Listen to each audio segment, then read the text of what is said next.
What's up, millionaires and investors? Welcome back for another call, number 5, to recap what happened last week. Damn, some shit went down. And I'm going to cover all that on this call. Okay, so don't forget to drop me a like and subscribe, share with your friends so they can see what's going on. And without further ado, let's get into it.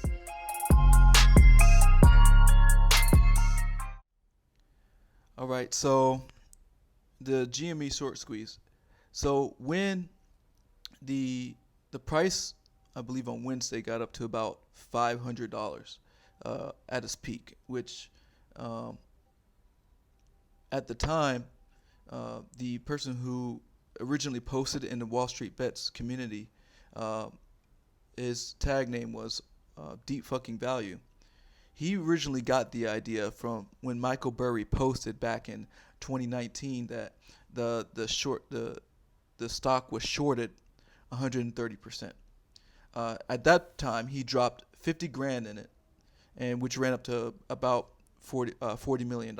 And everyone else who got on it was able to profit from that as well. So when the world essentially found out about this and more people started buying into it, of course, what was being promoted was that, hold diamond hands, just hold the stock, buy more, hold, do not sell.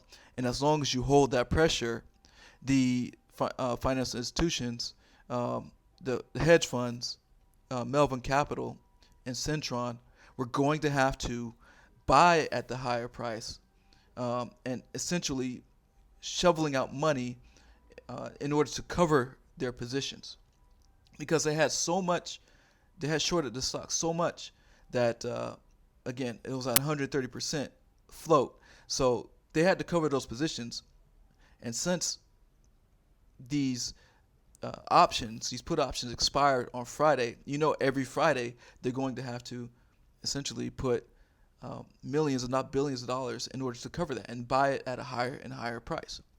And so because of this vicious cycle, the price keep going up, right? So they found out, of course, they're in deep with this.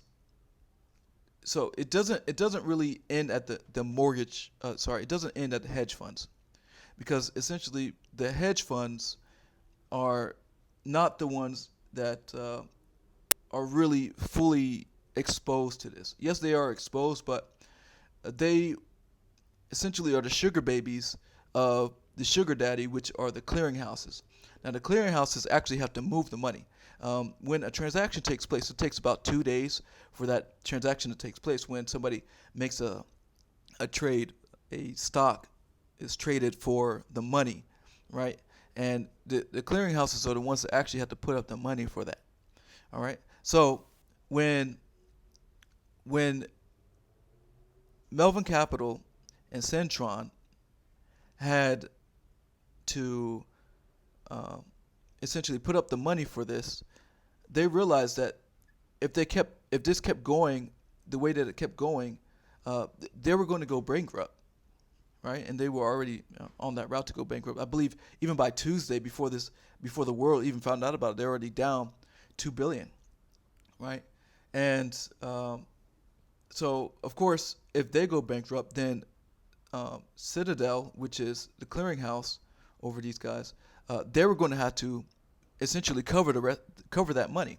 And because they don't want to come out of pocket, Citadel, the clearinghouse, who is also over in Robinhood, reached out to, of course, the CEO of Robinhood, and essentially it seems like they came up with the deal to stop the purchase of GameStop and all the other heavily squeezed stocks to drop the price. Again, the rules of supply and demand. The more supply the less supply you have, the higher the price. So when they stopped selling GameStop, and all they had, when they stopped allowing people to buy GameStop and Nokia and Naked and AMC when they stopped that, there were significantly less buy orders than there were sell orders. You see what I'm saying? Because they only allowed people to sell the stock. So when they did that, they created, they manipulated the price and caused a significant drop from that around 500 where we were to where we were, I believe, on Wednesday or Thursday. It dropped to like $150, right? And so, you know, that's why you know, you can't be really too afraid when going into a trade like this, because if you are, essentially how they say, if you have paper hands and you see a significant drop like that, especially if you bought up at the top, which the top was, it was actually 468 was the top. If you bought at the top, then, and you see a significant drop like that and it dropped down to 132, you can be like, oh man, the game is over, I lost all this money, right?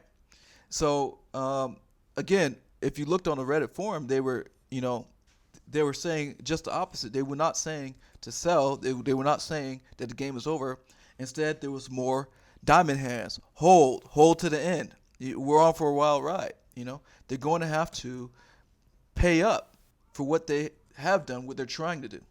So what Citadel did, reach out to Robinhood, since Citadel is the clearinghouse of Robinhood, they reached out to them and they stopped the buy option. They only allowed the sell option. It dropped the price. And not only what was it that, but there's also another clearinghouse, Apex, which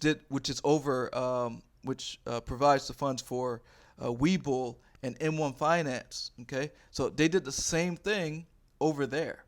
Okay, so in order to screw us over, to screw the little guys over, and so that they can buy in at a cheaper price. Okay. And that's just unfair. That's straight market manipulation. We don't have control over that. Not only that, it didn't stop there, because they did not allow the little guys to buy. But still, if you had enough money, and you were a large maybe investor, or you were a hedge fund, they were still able to buy. Only the guys with money were able to buy. That's totally unjust. Totally unfair, and they did it on purpose to save themselves. Right now, here's where Robinhood is in the fire with this. Okay, so Robinhood came out and said he got an interview with Chris Como, and I'm actually gonna try to play this audio and. Let me know if you guys can hear this, okay? I'm gonna try audience. This is not an investment show, and I don't think it needs to be. I don't really care about your capital commitments, your liquidity, and what was going on in the regulatory side. And I'll talk to you a little bit about that. But I want you to address the obvious. This looks like a move by an outfit called Robinhood, which is supposed to be taken from the rich and given to the poor, and doing exactly the opposite. That when the big guys, including one of your main investors in your company, started to lose, you shut down the game to starve the little guy. Fair criticism. That's not what it is at all. And I know you started this segment. It really resonated with me because you described the story of Robinhood. Robinhood started 5 years ago by pioneering commission-free, no-account minimum mobile investing. And we've been the spokesperson of the individual investor. And our whole goal as an institution is to enable those customers, empower them, and give them access to the markets, because for the longest time, markets have been only accessible to the wealthy. And so the entire industry adopted our business model in 2019.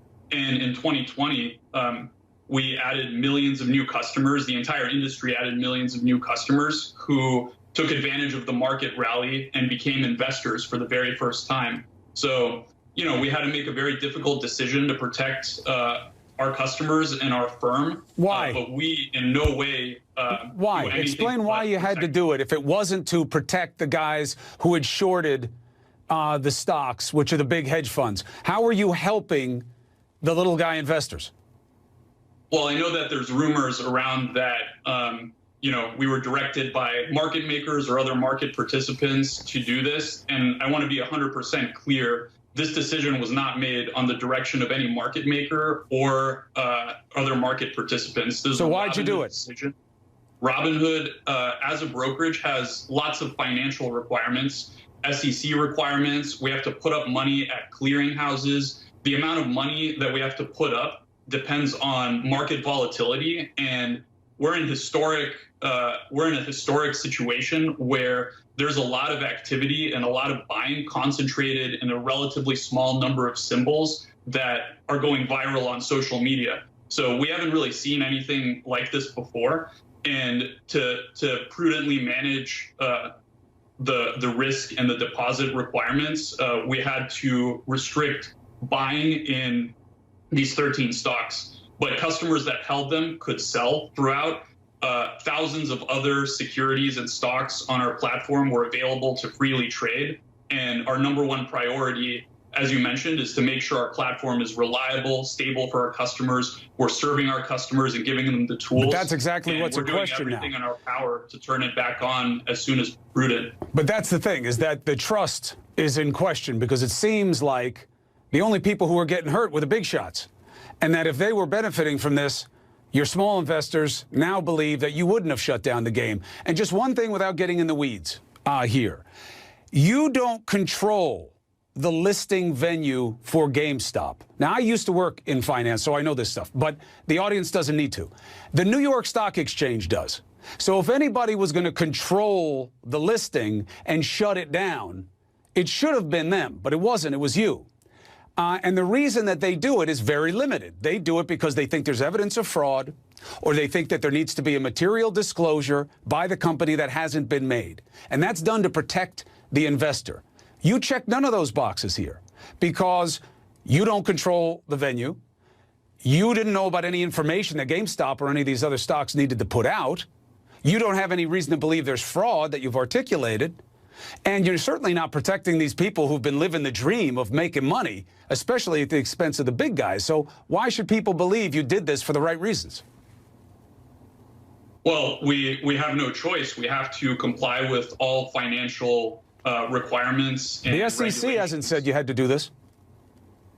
Well, lots of brokers have to comply with these financial requirements and have issued restrictions on some of these names. And this is an industry-wide thing. You yourself mentioned that other brokers this week have imposed restrictions. And not speaking for other firms, but for Robinhood in particular, this isn't because there's deals happening with market makers we route to or market participants. But then why did you allow people to keep selling but not buying? The reason that is so troubling to people is that they were making money buying the stock because they were against the short side. And so by enabling them to sell but not buy, it sounds like you were allowing the hedge funds, and again, one of them owns a piece of you, and they had a big short position, and that looks like a stinky conflict that you didn't come out straight on from the start. Address that.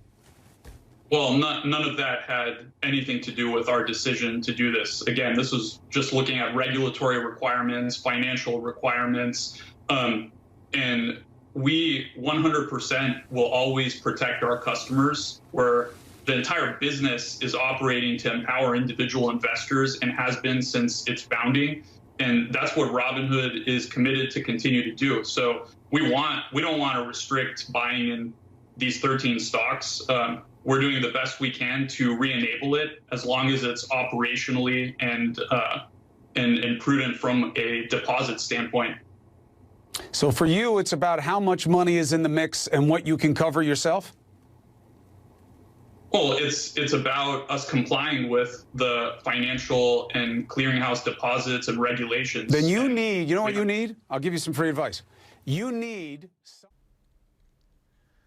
So one of the stocks that he blocked was IPOE, which is a ticker symbol for SOFI, which is another trading brokerage that belongs to Chamath Palihapitiya.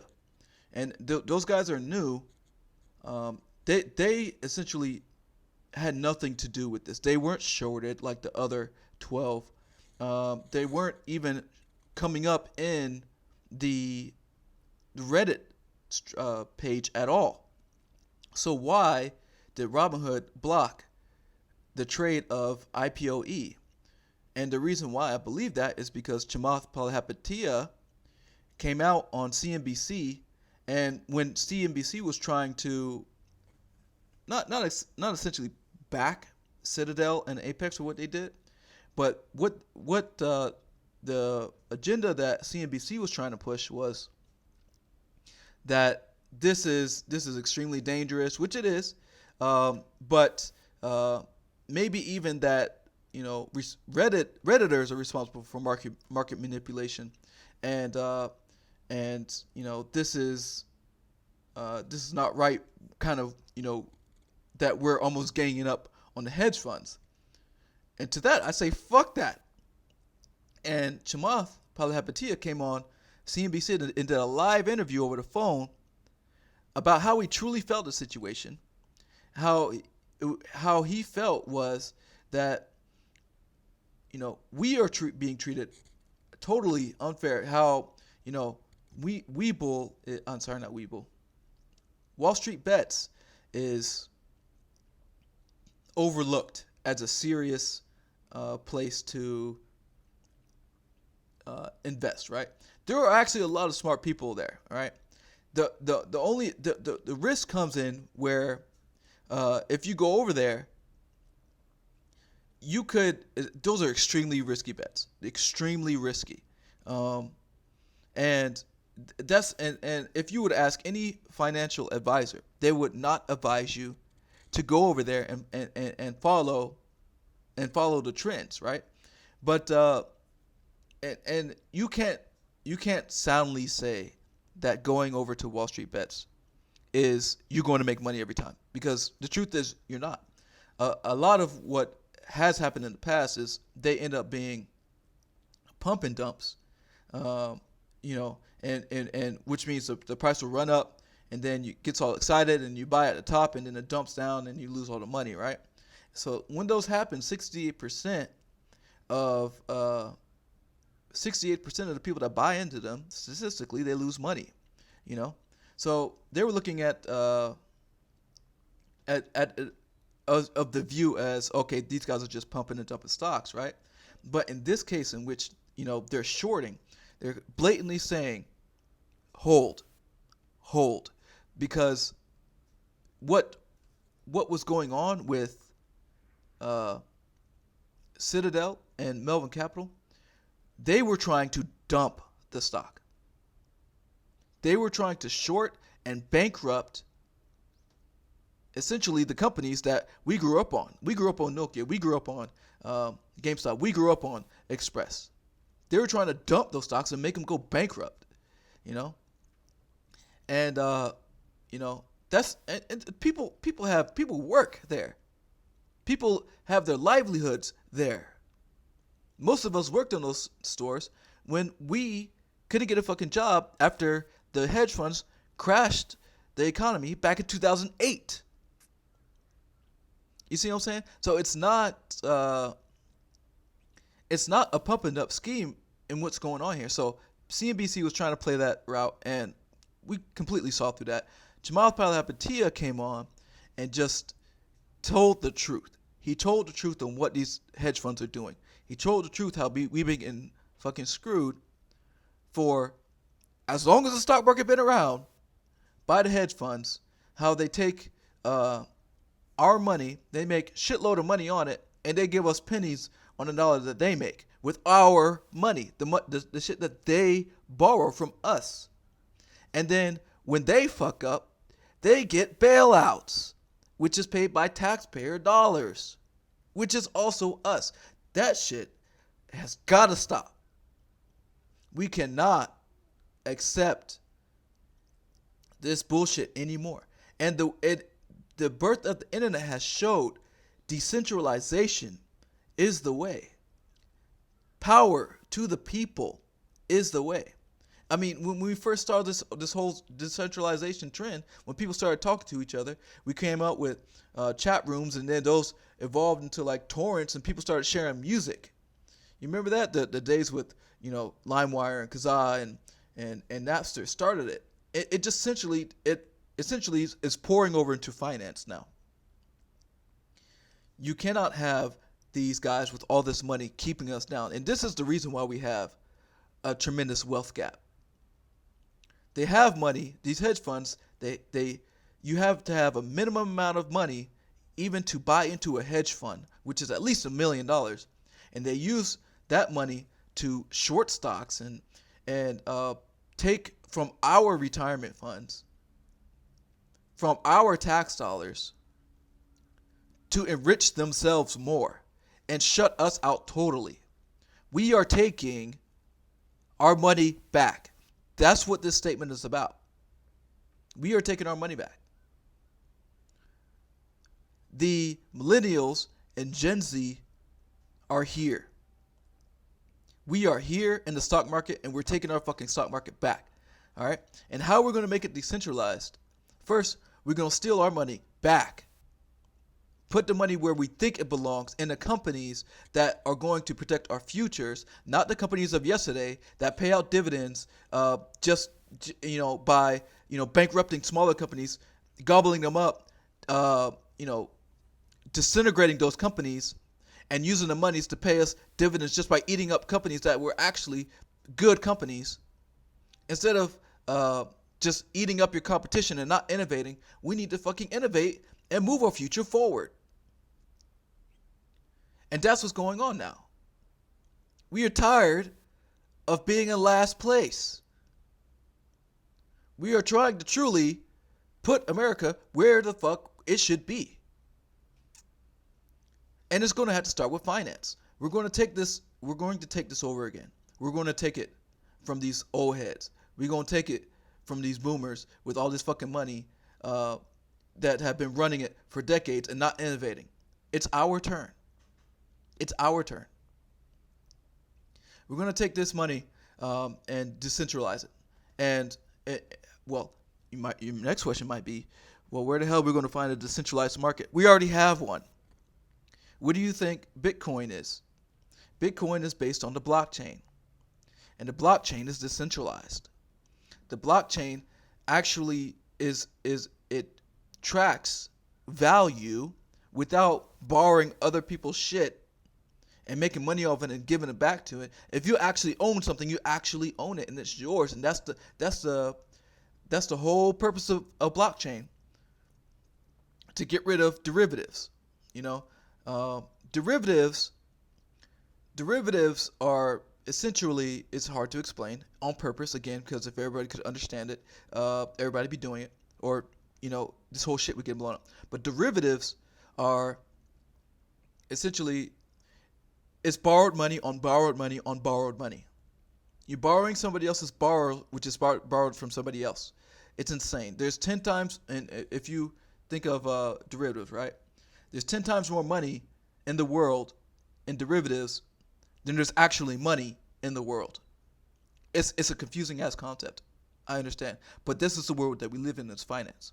When the bank takes $1 from you, you put a dollar in a bank, that bank can loan out that dollar 9 times to 1.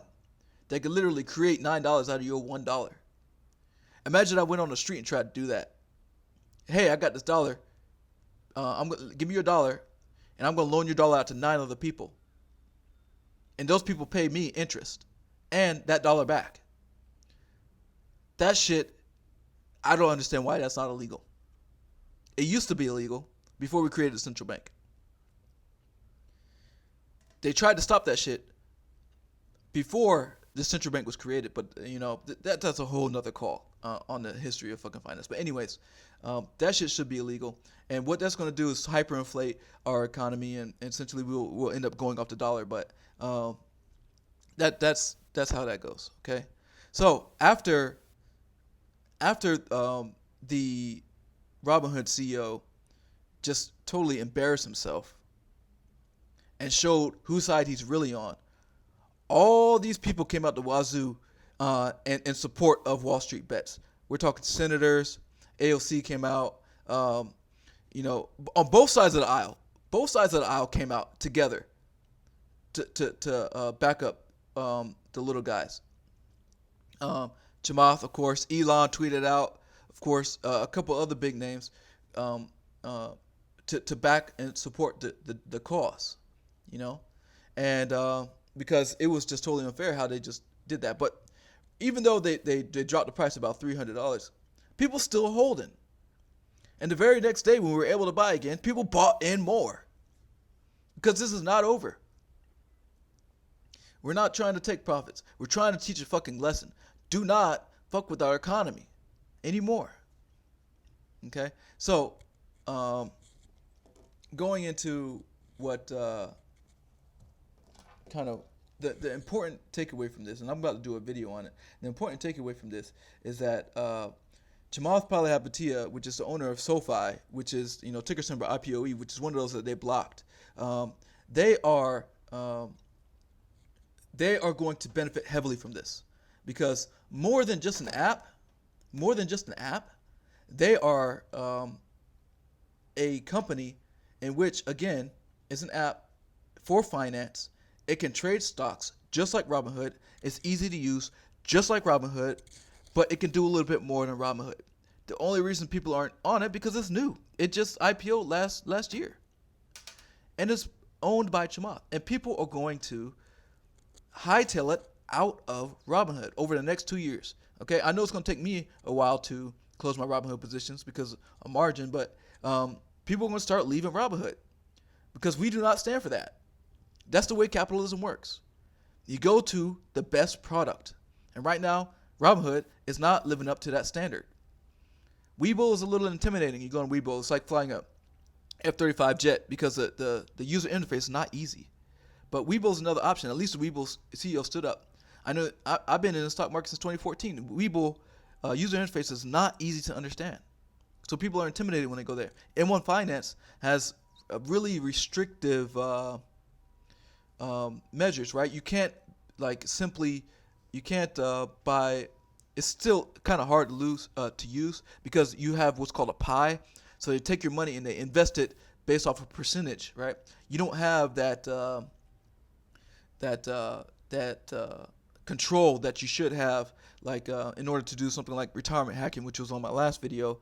You can't do that in M1 Finance because you don't know what stock belongs to where or when did you buy it in order to get it tax free. Okay, M1 Finance is more like you want to manage your retirement portfolio off of that. Okay, so again, what's going to happen is, one, there's going to be mass exodus from Robinhood. There's probably going to be an initial drop in the market. You've probably already seen it. This over this week, you'll see there's a huge about a 5% drop in really good stocks, and the reason for that is probably one or two reasons. One, the Melvin Capital and Centron were out $70 billion. $70 billion. And they're going to have to cover those positions. In order to do that, they have to sell essentially their good companies to cover that. Okay. Other than that, they're going to bankruptcy, right? People came out the wazoo, senators and stuff, and essentially we have 2 pending lawsuits on Robinhood based off what they did, and those lawsuits are probably going to come to court probably in about 2 years from now.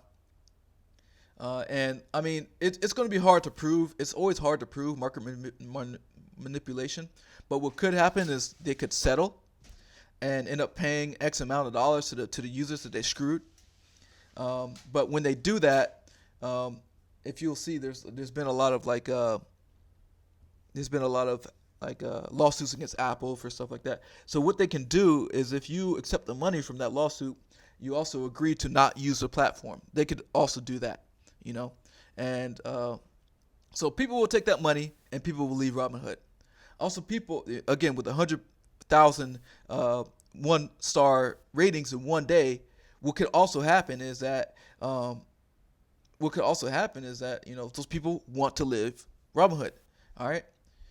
And also, as people start closing their positions and moving to better platforms, especially ones that support us like SoFi, people are going to start moving over there. Okay, SoFi is easy to use. It can do everything that Robinhood can do, plus more, and it's owned by Chamath Palihapitiya.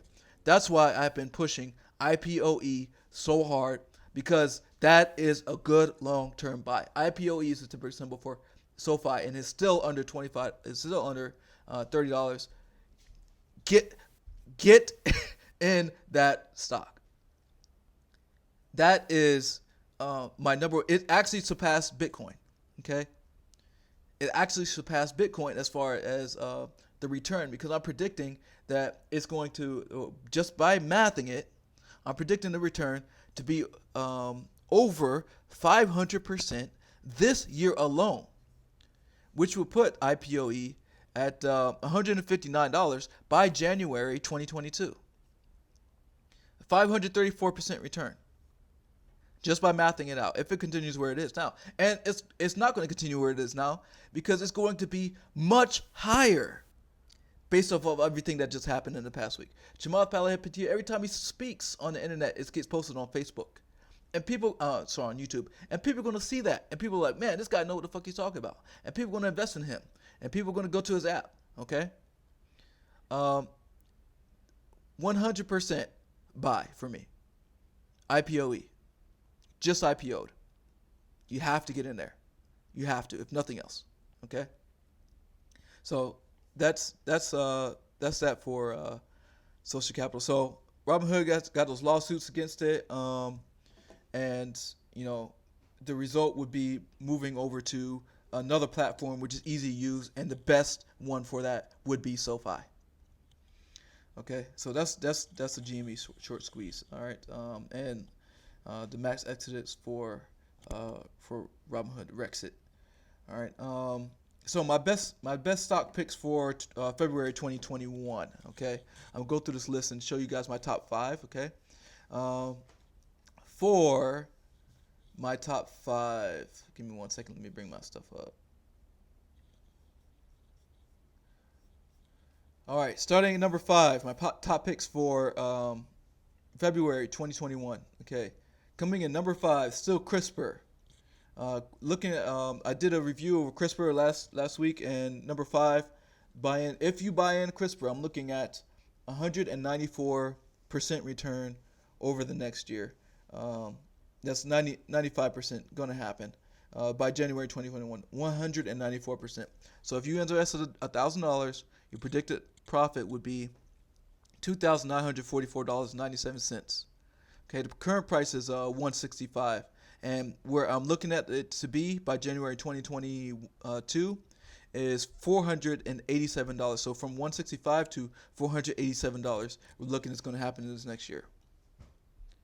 Okay, coming in at number 4, Good RX. I did also a review on this one last week as well. Okay, we're looking at a 318% return by January 2022. Okay, predicted profits $4,175, 73%, with a 95% chance of doing that. Current price is $46.62, and I'm looking at a predicted price of $194.67 by January next year once this catches on. All right, number 3, I also did a review on this one, Nano Dimensions. Okay, predicted return is 381%. Predicted profit, $3,811.18 for every $1,000 that you invest. Current price is $9.08, and predicted price is $45.61 by January 2022. Okay. Number 2, NTLA, 384%. Predicted profit is $4,843.14, and current price is $62.62. Predicted price is $303.28 by January 2022. And coming in number 1, IPOE, SOFI, with I've never seen this before, 534%. So where I get these numbers from is based off of where it has been trending. If it stays on its path, where it should be going. Okay, and again, these stocks, pretty much people haven't found out about them yet. They have not gone parabolic yet. Okay, predicted profit $6,300 and $43.75. For every $1,000 that you put in it, you're going to make that much. Current price, $25.14, and the predicted price is $159.48 by January 2022. Do not sit on the sidelines. If you're looking, and again, I'm a growth investor, so these are my growth picks, okay? And this is what I see is going to happen over the next year. 95% confident this is what's going to happen with these stocks when people find out about these stocks. It's going to start piling in. You don't want to jump on a train when it's already moving. You want to catch that last call. Get on the train, find your seat, wait till the train starts moving. You're going to make some serious bank off of that. Okay, those are my top 5 picks for February 2022. 2021. Okay, and again, those are long-term buys. The theory is here is if you buy today, by next year, by February 2022, you should be able to sell it and you should have this kind of profit.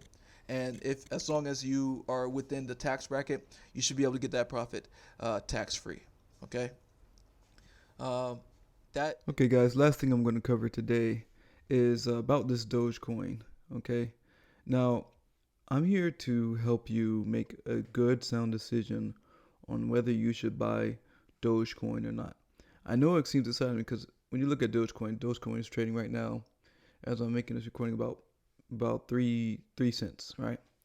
So when you look at Dogecoin, you look at it, you say, oh man, if I just put $1 in this and, it goes up, if I put $1 in this and it goes up, to $1 per Dogecoin, then I make, like $100 or something like that. So let me just go ahead and throw a couple thousand in there and see how high I could get, right? I don't really care about the money anyway. I'm telling you, that's the wrong mentality you should have, okay? You got to look at the whole story here, all right? You can't compare Dogecoin to Bitcoin, okay? It's pure hype. There is no limiting where Bitcoin is limited in its creation. There's no creation limitation for Dogecoin. Okay, so I got some numbers here just so I can show you what we're looking at. Okay, so on the top we're looking at the price of Bitcoin, which is $33,973.70. Okay, and on the left you're going to see the price of Dogecoins, which is three pennies, right? So it did spike up to 8 pennies, okay? But I just want to show you so you can make a determination for yourself if you really want to put your money here, okay? So the Bitcoin market cap is about 632 billion, and the market cap for Dogecoin is about 3 billion. That means Dogecoin is 0.6 the size of Bitcoin. Tiny in comparison, okay? If you look at the Bitcoin circulation supply and compare it to the Dogecoin circulation supply, you'll see that there's per coin for coin, there's 6,855 times more coins than there is Bitcoins. That means if you took Bitcoin, all the Bitcoins, 21 million that there will ever be. Well, actually, right now in circulation is only 18 million. If you take all the 18 million and then multiplied it by 6,855 times, then you'll get the supply of Dogecoin. That's an incredible amount of supply. Okay, so don't be fooled just because the price is low. You think you might be able to run up to, maybe $100 or even where Ethereum's at or something like that, okay? Because if you multiply the Bitcoin market cap by the Dogecoin supply circulation, you'll see that if Dogecoin got as popular as Bitcoin, even if Dogecoin got as popular as Bitcoin right now, okay, that would equal $4.93. There's no way that Dogecoin is going to even be close to the popularity level of Bitcoin. Even if it matched, it wouldn't reach, more. It wouldn't even reach $5. Okay, so you hoping up it might go up to 10 or maybe $100 or whatever. I'm sorry to say, it's never going to happen. Okay, it's just never going to happen. Also, if you look at the Bitcoin circulation supply and match it to the market cap of Dogecoin, you get $188. Okay, $88 per coin. If they would eliminate all the access and just put it at the same supply as Bitcoin right now, it would still equal not even a fraction of what Bitcoin is worth. So, do you really want to put your money here? And just ask yourself, are your dreams really going to come true? It might work for you as a quick flip. You might be able to flip and get your multiple times your money on a quick day trade, which would be great for you. But honestly, I really don't like day trades, because when somebody makes money, somebody else loses money, and that's just the way it is. Okay, so I don't believe in screwing other people over, so that's why I typically stay away from day trades. Okay, so I'm a diamond hands kind of guy. I buy things to hold them forever. Okay, so just think about that before you look at these coin run-ups. Okay, just look at all you got to do is take the market cap and then divide it by the supply circulation, and it's going to tell you the truth. Do you really believe that that Dogecoin is going to get even as popular as Bitcoin? Thanks for joining me on this call, guys. I really appreciate you making it all the way to the end with me.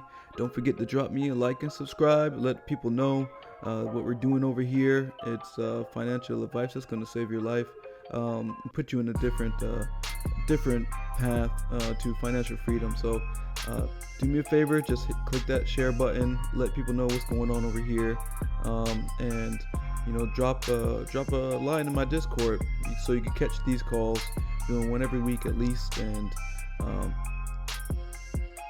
thanks, guys. I really appreciate it. Invest in yourself. Your future depends on it.